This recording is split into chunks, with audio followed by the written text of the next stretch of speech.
Welcome to all the Mini enthusiasts and classic car enthusiasts. I just wanted to give you a quick update how the Mini's going, but before I do that, for everybody watching the channel, thank you. I'm over 600 now, which is not exactly viral, but it's good for the subject matter. It's very good. Thank you very much indeed for subscribing. A little quick shout out to Martin Butler, who does Retro Restore. If you watch this, Martin, could you drop me an email, please? I think I've lost your email address and I wanted to have a chat with you about something. So could you drop me an email, please, on davejaguar66@gmail.com. I've tried everywhere to find it and I couldn't. I even asked Peter Froud, but I did send an email, but I think it's the wrong address. Anyway, so going on to a quick update. The two Jaguars, because this friend of mine that owns the white Jaguar, he has a plant up in Czechia. I guess he has about 130 employees, something like that, and they specialise in pipes for dams and turbines, really heavy, thick pipe. You know, something that's like, I don't know, 10 or 15 or 20 centimetre wall thickness, 30,000 psi, so it's, you know, big stuff. And unfortunately, the sandblasting system that he has got very heavy sandblast. You can imagine, for that gauge of steel, it's massive, and he has to get special filters to filter the lighter media for the Jaguars. So it's going to take a couple of weeks to get it. So we won't start filming until around the 25th. I think it's the 25th, 26th, and 27th we're going to do it. So I'll make a film then. But I've got such a lot of other work to do with these two engines, the two diffs and the gearboxes, that I'll do a bit of filming on that to get them ready for taking to England. While I'm on the subject of the XKs, I've talked to S&G Barra, and I was under the impression a fair amount of the parts would be on the shelf. There would be exchange units, like, for instance, the radiators, the servo unit, the steering,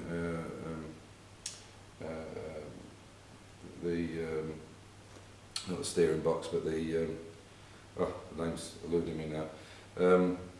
I thought all the steering racks, I should say, the steering rack, I thought they would probably have exchange units on the shelf. It turns out, obviously, I mean, the car's 58 years old, coming up for 60 years old, and it turns out a lot of this stuff you have to take it, have it refurbished, and then pick it up later. So that's going to add quite a bit of time to the rebuild or the restoration of these cars.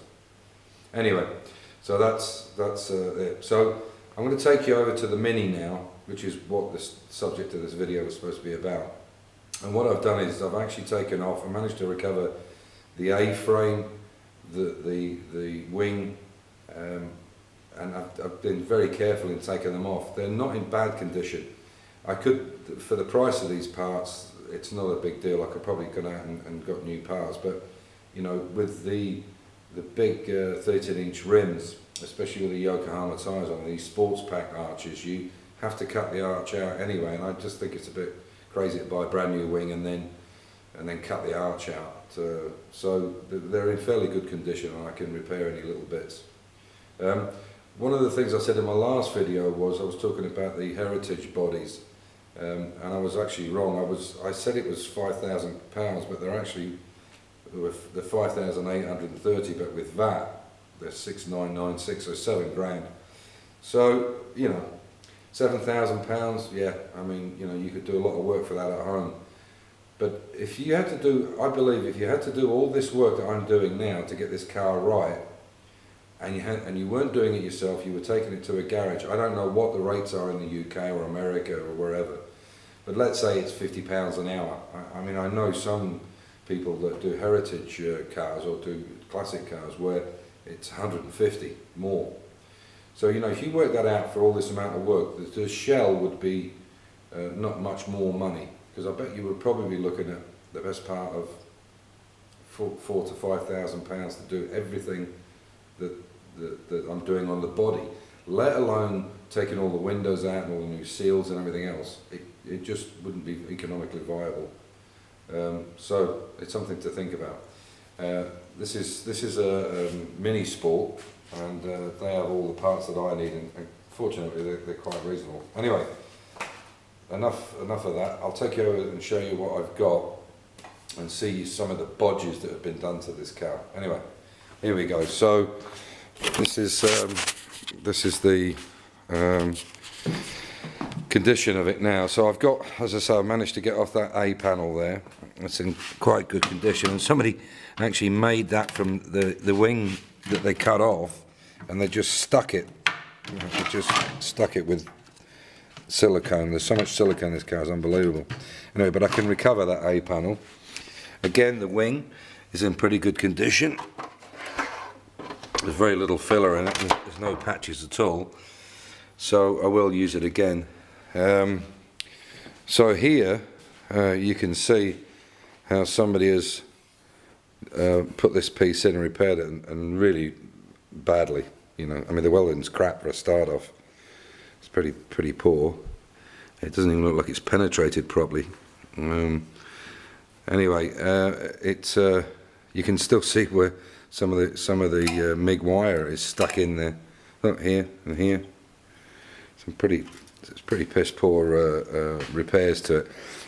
Then what you can do is you can buy just a flitch panel here, or you can buy the whole thing, or you can buy the panel and cut it here, which is probably what I'm going to do, because it's in reasonably good condition. There's a few bits and pieces, because to replace the whole of that is a lot of work.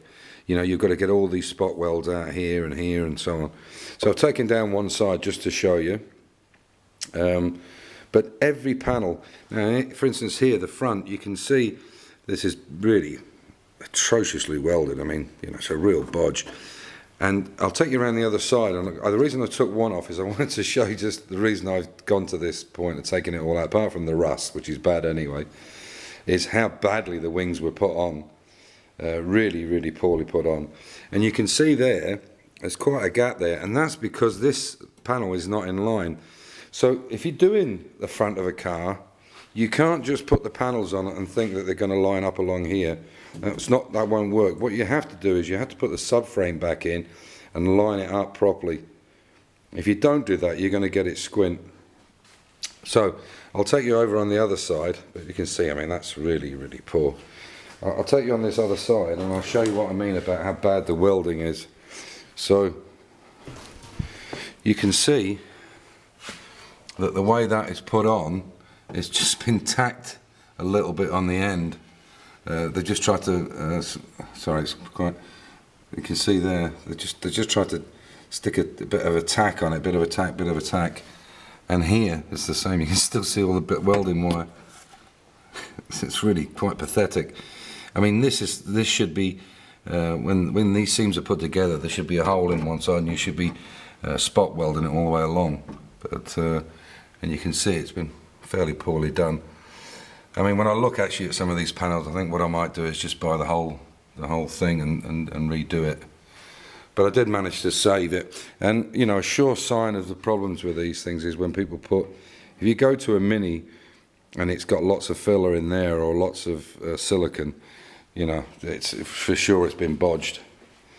You can see it looks, you know, you think, oh yeah, it's all right all the way along, but it's the silicone, because the fitting was bad. Anyway, yeah, just wanted to let you see. This was a little idea I came up with. My wife's in her office, needed a new light, so she was chucking this out, so I've used it, and it's ideal because you can just move it to, you know, wherever you want. So it's a really good little aid. These magnetic ones that I've got here, you know, they're fine, but sometimes there's not always a convenient place to put them on, and the car's so rusty, even the magnet all the rust gets caught on it. So that's a little idea. Cheap little thing you could probably pick up in IKEA or somewhere, and it's perfect for where you need to get to. You can bend it where you want, and there you go. And then there's another little thing I came up with. I was in a shop buying something not related to the cars and found this pad. Really nice bit of kit. Very cheap, but it's perfect for, you know, when you want to kneel down on it. You know, it's really good. Anyway, so that's where we're at, guys. So yeah, I'll need to start taking this apart because it's in quite a mess, and I think what I'll do is